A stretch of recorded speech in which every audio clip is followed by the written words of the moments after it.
Hi friends, എല്ലാവർക്കും PSC winning ഷോട്ട്സിൻ്റെ പുതിയൊരു ക്ലാസ്സിലേക്ക് സ്വാഗതം. നമ്മൾ ഇന്നത്തെ ക്ലാസ്സിൽ നോക്കാൻ പോകുന്നത് 034/2023 ആ കാറ്റഗറിയിൽ നടന്ന പരീക്ഷയുടെ ചോദ്യപേപ്പറാണ്. അപ്പോൾ ഈ ചോദ്യങ്ങൾ നിങ്ങൾക്ക് ഉപകാരപ്പെട്ടാൽ തീർച്ചയായിട്ടും ഒന്ന് വീഡിയോ ലൈക്ക് ചെയ്യുക, നിങ്ങളുടെ അഭിപ്രായങ്ങൾ തീർച്ചയായിട്ടും ഒന്ന് കമൻറ്റ് ചെയ്യുക. ഓക്കെ, അപ്പോൾ നമുക്ക് ചോദ്യത്തിലേക്ക് പോകാം. പൊയ്കയിൽ ശ്രീ കുമാരഗുരുദേവനുമായി യോജിക്കാത്ത പ്രസ്താവന ഏത്?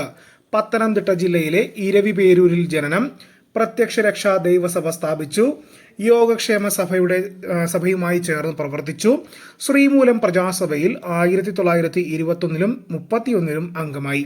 ഇതിൽ യോഗക്ഷേമ സഭയുമായി ചേർന്ന് പ്രവർത്തിച്ചു എന്നുള്ളത് തെറ്റായ പ്രസ്താവനയാണ്. കാരണം അത് നമ്പൂതിരിമാർക്ക് വേണ്ടിയുള്ളതായിരുന്നു കേട്ടോ. അതിൻ്റെ പ്രവർത്തനം VT ഭട്ടതിരിപ്പാടും മറ്റുള്ളവരുമായിരുന്നു. പൊയ്കയിൽ കുമാരഗുരുദേവനുമായിട്ട് യാതൊരുവിധ ബന്ധവുമില്ല. അപ്പോൾ 3 യോജിക്കാത്ത പ്രസ്താവന കേട്ടോ. ഓപ്ഷൻ B ആണ് ആൻസർ ആയിട്ട് വരുന്നത്. രണ്ടാമത്തെ ചോദ്യം, ശരിയായ ജോഡി കണ്ടെത്തുക.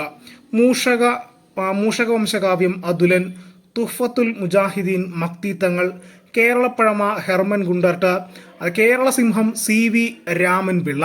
ഇതിൽ ശരിയായത് 1ഉം 3ഉം മാത്രമാണ്. മൂഷകവംശകാവ്യം അതുലൻ, കേരളപ്പഴമ ഹെർമൻ ഗുണ്ടർട്ട്. ബാക്കി രണ്ടും തെറ്റാണ് കേട്ടോ.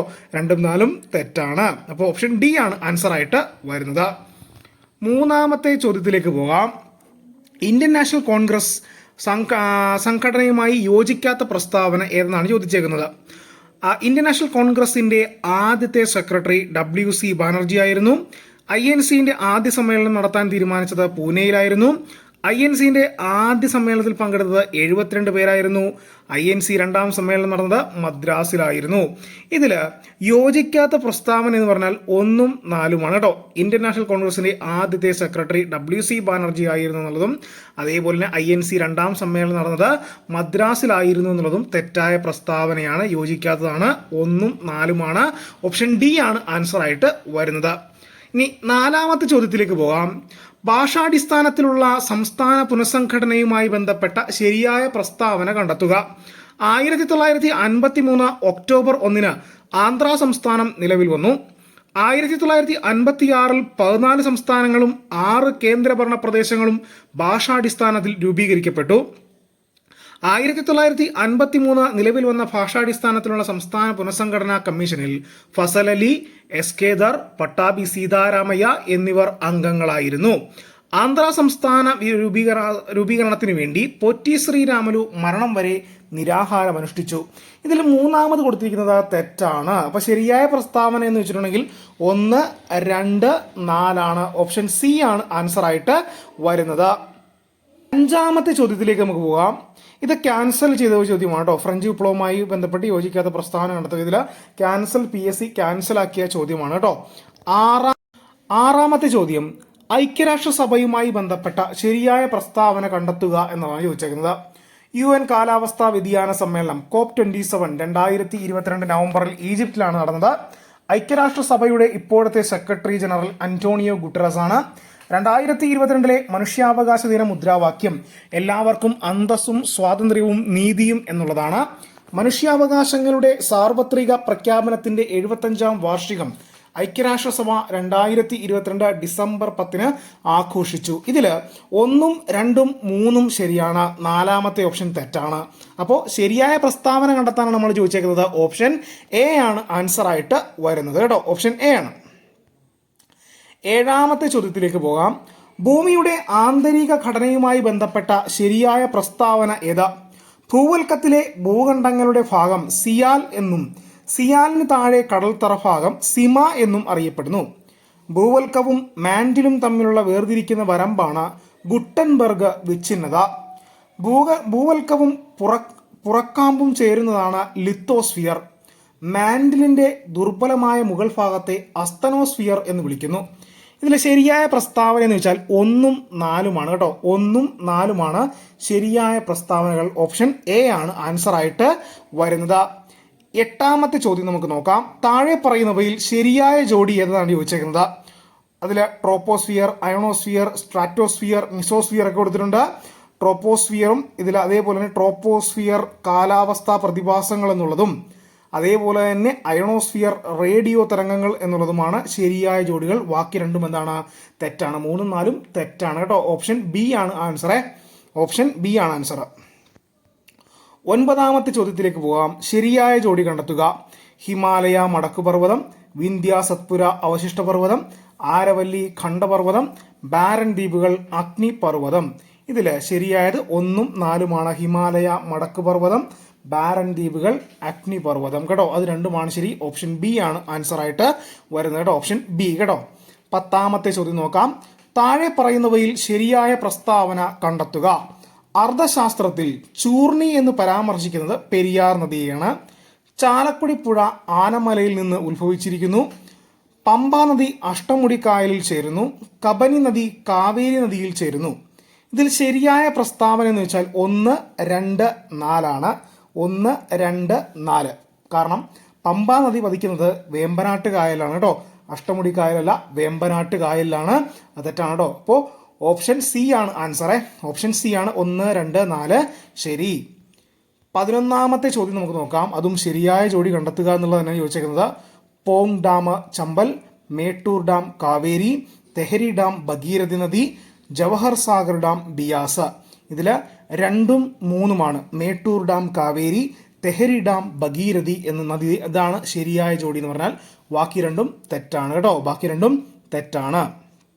12ാമത്തെ ചോദ്യം അതും ശരിയായ ജോഡി തിരഞ്ഞെടുക്കാനാണ് പറഞ്ഞേക്കുന്നത്. ഏത്തവാഴ ഗവേഷണ കേന്ദ്രം കണ്ണാറ, കുരുമുളക് ഗവേഷണ കേന്ദ്രം പന്നിയൂർ, കേന്ദ്ര തോട്ടവിള ഗവേഷണ കേന്ദ്രം ശ്രീകാര്യം, ഇഞ്ചി ഗവേഷണ കേന്ദ്രം അമ്പലവയൽ. ഇതിൽ 1, 2, 4 ഇതാണ് ശരിയായത് കേട്ടോ. 1ഉം 2ഉം 4ഉം ശരിയാണ്. ബാക്കി 3ാമത്തത് കേന്ദ്ര തോട്ടവിള ഗവേഷണ കേന്ദ്രം ശ്രീകാര്യം എന്നുള്ളത് തെറ്റാണ്. അത് കാസർഗോഡാണ് കേട്ടോ. അടുത്തത് 13ാമത്തെ ചോദ്യം PSC ക്യാൻസൽ ചെയ്ത ചോദ്യമാണ് കേട്ടോ. PSC ക്യാൻസൽ ആക്കിയ ചോദ്യമാണ് 13ാമത്തത്. നമുക്ക് 14ാമത്തെ ചോദ്യത്തിലേക്ക് പോകാം. 1991 സാമ്പത്തിക പരിഷ്കരണവുമായി ബന്ധപ്പെട്ട ശരിയായ പ്രസ്താവനകൾ ഏതെല്ലാം? പ്രസ്താവന 1, വിദേശ നിക്ഷേപ സ്ഥാപനങ്ങൾക്ക് ഇന്ത്യൻ ധനകാര്യ വിപണിയിൽ നിക്ഷേപം നടത്താൻ അനുമതി ലഭിച്ചു. പ്രസ്താവന 2, ഇറക്കുമതി നികുതിയിൽ കുറവ് വരുത്തി. പ്രസ്താവന 3, ഇറക്കുമതിക്കുള്ള ലൈസൻസിംഗ് നടപടിക്രമങ്ങൾ ഒഴിവാക്കി. ഇതിൽ 1ഉം 2ഉം 3ഉം എന്താണ് ശരിയാണ്. ഓപ്ഷൻ ഡി ആണ് ആൻസർ കേട്ടോ. 14 ഓപ്ഷൻ ഡി ആണ് ആൻസർ ആയിട്ട് വരുന്നത്. 15ാമത്തെ ചോദ്യം നോക്കാം. 2021-22 സാമ്പത്തിക സർവേ റിപ്പോർട്ട് അനുസരിച്ച് ഇന്ത്യയിൽ GDP-യിലേക്ക് വിവിധ മേഖലകൾ നൽകുന്ന സംഭാവനകളെക്കുറിച്ചുള്ള പ്രസ്താവനകളിൽ ശരിയായത് ഏത്? പ്രസ്താവന 1, തൃതീയ മേഖല 50% കൂടുതൽ സംഭാവന നൽകുന്നു. പ്രസ്താവന 2, ദ്വിതീയ മേഖലയുടെ സംഭാവന 30% കുറവാണ്. പ്രസ്താവന 3, ഏറ്റവും കുറവ് സംഭാവന ചെയ്യുന്നത് പ്രാഥമിക മേഖലയാണ്. ഇതിൽ ഈ പറഞ്ഞിരിക്കുന്ന 1ഉം 2ഉം 3ഉം പ്രസ്താവനകളിൽ എല്ലാം എന്താണ് ശരിയാണ്. ഓപ്ഷൻ ഡി ആണ് അതിൻ്റെയും ആൻസർ. ക്ലിയർ അല്ലേ? ഇമ്പോർട്ടൻ്റ് ആണ്. അത്യാവശ്യം എക്കണോമിക്സിൽ നിന്നും നല്ല സ്റ്റാൻഡേർഡ് ചോദ്യങ്ങളാണ് കേട്ടോ. 16ാമത്തെ ചോദ്യം. പാലുൽപാദനവുമായി ബന്ധപ്പെട്ട 2 പ്രസ്താവനകൾ താഴെ നൽകിയിരിക്കുന്നു. ശരിയായ പ്രസ്താവന കണ്ടെത്തുക. ലോകത്ത് ഏറ്റവും കൂടുതൽ പാൽ ഉൽപ്പാദിപ്പിക്കുന്നത് ഇന്ത്യയാണ്. ഇന്ത്യയിൽ ഏറ്റവും കൂടുതൽ പാൽ ഉൽപ്പാദിപ്പിക്കുന്ന സംസ്ഥാനം ആന്ധ്രാപ്രദേശാണ്. പ്രസ്താവന 1 ശരിയാണ്. പ്രസ്താവന 2 ശരിയല്ല. ഓപ്ഷൻ എ ആണ് ആൻസർ കേട്ടോ. ഓപ്ഷൻ എ ആണ് അതിൻ്റെ ആൻസർ ആയിട്ട് വരുന്നത് കേട്ടോ. 17ാമത്തെ ചോദ്യത്തിലേക്ക് നമുക്ക് പോകാം. ധാതുക്കളുടെ ശേഖരമുള്ള സ്ഥലം ലിസ്റ്റ് 1ലും അവിടെ ഏറ്റവും കൂടുതൽ കാണപ്പെടുന്ന ധാതുക്കൾ ലിസ്റ്റ് 2ലും നൽകിയിരിക്കുന്നു. ശരിയായ ജോഡികൾ കണ്ടെത്തി ഉത്തരം നൽകുക. ലിസ്റ്റ് 1 മയൂർഭഞ്ച് കൽക്കരി ഇപ്പുറത്ത് കൊടുത്തിട്ടുണ്ട്. കോലാറ ചെമ്പ്, റാണിഗഞ്ച് സ്വർണം, മലഞ്ച്ഗഡ് ഇരുമ്പ്. ഇതൊക്കെയാണ് കൊടുത്തേക്കുന്നത്. ഇതിൽ 1ാമത്തത് മയൂർഭഞ്ച് ഇരുമ്പാണ്, കോലാറ് സ്വർണം, റാണിഗഞ്ച് കൽക്കരി, മലഞ്ച്ഗഡ് ചെമ്പാണ്. അപ്പോൾ ഓപ്ഷൻ സി ആണ് ആൻസർ ആയിട്ട് വരുന്നത് കേട്ടോ. 17ാമത്തെ ആൻസർ ഏതാണ്? ഓപ്ഷൻ സി ആണ്. ഓപ്ഷൻ സി ആണ് ആൻസർ. അതൊന്ന് അടയാളപ്പെടുത്തി വെച്ചോ. ഇമ്പോർട്ടൻ്റ് ആയിട്ടുള്ള ഒരു ചോദ്യമാണ്. ഈ ക്ലാസ് ഇഷ്ടപ്പെട്ടാൽ തീർച്ചയായിട്ടും എന്ത് ചെയ്യുക, നിങ്ങളൊന്ന് ലൈക്ക് ചെയ്യുക കേട്ടോ. 18ാമത്തെ ചോദ്യത്തിലേക്ക് പോകാം. നീതി ആയോഗിൻ്റെ ലക്ഷ്യങ്ങളെക്കുറിച്ചുള്ള പ്രസ്താവനകളിൽ ശരിയായത് കണ്ടെത്തി എഴുതുക. പ്രസ്താവന 1, സംസ്ഥാനങ്ങളുടെ സജീവ പങ്കാളിത്തത്തോടെ ദേശീയ വികസന മുൻഗണനകൾ, തന്ത്രങ്ങൾ എന്നിവ സംബന്ധിച്ചുള്ള കാഴ്ചപ്പാടുകൾ വികസിപ്പിക്കുക. പ്രസ്താവന 2, സംസ്ഥാനങ്ങളുമായുള്ള ഘടനാപരമായ പിന്തുണ സംവിധാനങ്ങളിലൂടെ സഹകരണ ഫെഡറലിസം വളർത്തിയെടുക്കുക. പ്രസ്താവന 3, സാമ്പത്തിക പുരോഗതിയിൽ നിന്ന് വേണ്ടത്ര പ്രയോജനം ലഭിക്കാത്ത സമൂഹത്തിലെ വിഭാഗങ്ങൾക്ക് പ്രത്യേക ശ്രദ്ധ നൽകുക. പ്രസ്താവന 1, 2, 3 എല്ലാം എന്താണ്? ശരിയാണ്. 18ാമത്തെ ആൻസർ എന്താണ്? ഓപ്ഷൻ ഡി ആണ് കേട്ടോ. ഓപ്ഷൻ ഡി ആണ് അതിൻ്റെയും ആൻസർ. 19ാമത്തെ ചോദ്യത്തിലേക്ക് പോകാം. ഇന്ത്യൻ ആസൂത്രണ കമ്മീഷനെ കുറിച്ച് താഴെ പറയുന്ന പ്രസ്താവനകളിൽ ശരിയല്ലാത്തത് ഏത്? ഇന്ത്യൻ ആസൂത്രണ കമ്മീഷൻ 1950 മാർച്ച് 15 നിലവിൽ വന്നു. ഇന്ത്യൻ ആസൂത്രണ കമ്മീഷൻ ഒരു ഭരണഘടനാ സ്ഥാപനമായിരുന്നു. അത് തെറ്റാണ് കേട്ടോ. 1950 മുതൽ 2014 വരെ ഇന്ത്യൻ ആസൂത്രണ കമ്മീഷൻ 12 പഞ്ചവത്സര പദ്ധതി നടപ്പിലാക്കി. 2014 ഇന്ത്യൻ ആസൂത്രണ കമ്മീഷന്റെ പ്രവർത്തനം അവസാനിപ്പിച്ചു. ഇതിൽ ശരിയല്ലാത്ത പ്രസ്താവന എന്ന് വെച്ചാൽ ഓപ്ഷൻ ബി ആണ്. ഇന്ത്യൻ ആസൂത്രണ കമ്മീഷൻ ഒരു ഭരണഘടനാ സ്ഥാപനമായിരുന്നു. അതൊരു ഉപദേശക സമിതി മാത്രമാണ് കേട്ടോ. ഓപ്ഷൻ ബി അപ്പോൾ എന്താണ്? തെറ്റാണ്. അതാണ് ആൻസർ. ഓപ്ഷൻ ബി ആണ് ആൻസർ കേട്ടോ. 20ാമത്തെ ചോദ്യത്തിലേക്ക് പോകാം. ഇന്ത്യയുടെ ഭരണഘടനാ നിർമ്മാണ സമിതിയുടെ തെരഞ്ഞെടുപ്പുമായി ബന്ധപ്പെട്ട പ്രസ്താവനകളിൽ ശരിയായത് കണ്ടെത്തുക. നാട്ടുരാജ്യങ്ങളെ പ്രതിനിധീകരിച്ച് 93 അംഗങ്ങൾ ഉണ്ടായിരുന്നു. ബ്രിട്ടീഷ് പ്രവിശ്യയിൽ നിന്ന് 296 അംഗങ്ങളെ തിരഞ്ഞെടുത്തു. ആനുപാതിക പ്രാതിനിധ്യ വ്യവസ്ഥ അടിസ്ഥാനത്തിലാണ് പ്രവിശ്യകളിൽ തിരഞ്ഞെടുപ്പ് നടന്നത്. ഇന്ത്യ പാക് വിഭജനത്തിന് ശേഷം സമിതിയിലെ അംഗസംഖ്യ 199 ചുരുങ്ങി. ഇതിൽ 1, 2, 3 പ്രസ്താവനകൾ മാത്രമാണ് ശരി. 4ാമത്തെ എന്താണ്? തെറ്റാണ്. ഓപ്ഷൻ ബി ആണ് ആൻസർ ആയിട്ട് വരുന്നത് കേട്ടോ. ഓപ്ഷൻ ബി ആണ്. 21ാമത്തെ ചോദ്യം. കേരള സാഹിത്യ അക്കാദമിയുടെ ഇപ്പോഴത്തെ അധ്യക്ഷൻ ആരാണ്? ശ്രീ സച്ചിദാനന്ദൻ കേട്ടോ. ഓപ്ഷൻ ഡി ആണ് സച്ചിദാനന്ദൻ. 22ാമത്തത്. രാജ്യത്ത് ഒരേ തരത്തിലുള്ള നഗരപാലിക സംവിധാനങ്ങൾ നടപ്പിൽ വരുത്തിയ ഭരണഘടനാ ഭേദഗതി തിരഞ്ഞെടുക്കുക. ഇതാണ് 74ാം ഭേദഗതിയാണ് കേട്ടോ. 74ാം ഭേദഗതിയാണ് നഗരപാലികയുമായി ബന്ധപ്പെട്ടത്. 74ാം ഭേദഗതി. ഓപ്ഷൻ ഡി ആണ് ആൻസറേ. 23ാമത്തെ ചോദ്യത്തിലേക്ക് പോകാം. സംസ്ഥാനത്തിന്റെ ഗവൺമെന്റ് ഓഫീസുകളിലെ അഴിമതിയെക്കുറിച്ച് അന്വേഷിക്കുന്നതിനായി സ്ഥാപിക്കപ്പെട്ട ഏജൻസിയാണ് സംസ്ഥാന വിജിലൻസ് കമ്മീഷൻ കേട്ടോ. സംസ്ഥാന വിജിലൻസ് കമ്മീഷൻ. 24ാമത്തെ ചോദ്യം. ഇന്ത്യയുടെ 50ാമത്തെ സുപ്രീം കോടതി ചീഫ് ജസ്റ്റിസായി അടുത്തിടെ നിയമിതനായ വ്യക്തി ആര്? അത് DY ചന്ദ്രചൂഡ്. ഇപ്പോഴും അത് തന്നെയാണ് കേട്ടോ. DY ചന്ദ്രചൂഡ് തന്നെയാണ് കേട്ടോ. ഓപ്ഷൻ ഡി ആണ് ആൻസർ. അപ്പോൾ എത്രാമത്തെയാണ്? 50ാമത്തെ സുപ്രീം കോടതി ചീഫ് ജസ്റ്റിസ് ആണ്.